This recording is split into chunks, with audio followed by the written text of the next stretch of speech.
Over the years, we've seen many teams change locations due to issues with stadiums or owners being very greedy. What about a team that is synonymous with where it plays? Today, we go back to 1983 when George Steinbrenner, owner of the Yankees, was trying to possibly move the Yankees. Here's the story behind this iconic event.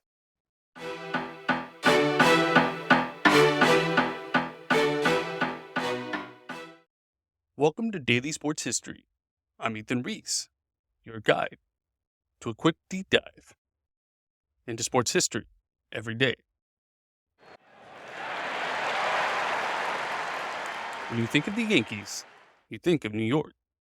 But on April 12th, 1983, the Yankees were preparing for their home opener in their iconic pinstripes. There was a twist to this story. The Yankees aren't playing in New York.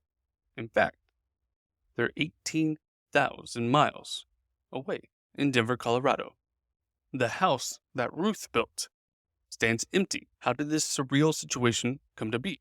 Well, it all started with George Steinbrenner, legendary owner of the New York Yankees, and his grand plan to take the Yankees team national. But why?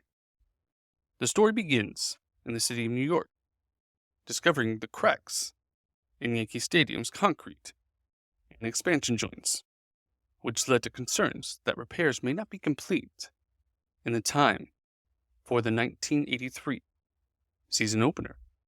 According to Steinbrenner, the city informed him the repairs may not be done in time, but the Parks Department disputes this, claiming they assured that the repairs would be complete February 28th.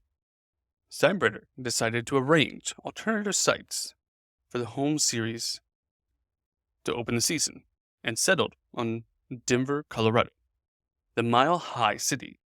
It had a rich history of baseball and longed for a major league team for years before they eventually got the Rockies. There were strong ties between Denver and the Yankees, as they had an affiliate there, the Denver Bears.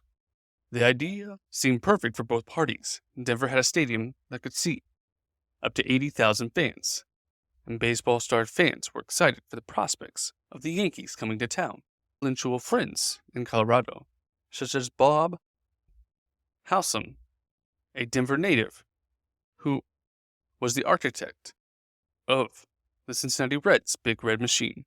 Steinbrenner also planned to include playing games in New Orleans, but there were major obstacles in the way. A contract with the city of New York that required the Yankees to play their home games at Yankee Stadium through 2002. Enter the legal drama. Bill Shea, the man whom Shea Stadium was named, gave heads up to the city and helped prepare a legal battle. Steinbrenner, on the other hand, hired Roy Cohn, a predominant New York attorney with a colorful history. The case went to court, and the acting New York Supreme Court Justice, Richard Lane, had strong words in his opinion. He believed Steinbrenner was using the stadium repairs as pretext to take the team to larger stadiums in city-hungry Major League Baseball. Ultimately, the judge ruled for the city of New York, and the Yankees had to open their home schedule versus the Tigers at Yankee Stadium, which resulted in a loss 13-2. But what if the Colorado Yankees' plan had come to fruition? If it had, could it have accelerated Denver's quest for a Major League team? Could the Yankees have actually moved? 40 years later, Colorado got its Major League team, the Rockies, and set an attendance record in their inaugural season. The Yankees stayed in New York and continued their storied history, winning 5 more World Series since 1983.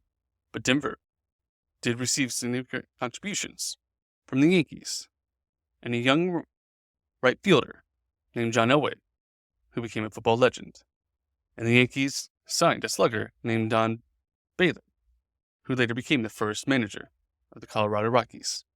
In the end, the Colorado Yankees never happened, and New York's baseball legacy remained intact. It's fun to imagine what might have been. Thank you for joining us for today's Daily Sports History. If you like this, please rate and review wherever you're listening. And we can't wait for you to come back tomorrow for more Daily Sports History.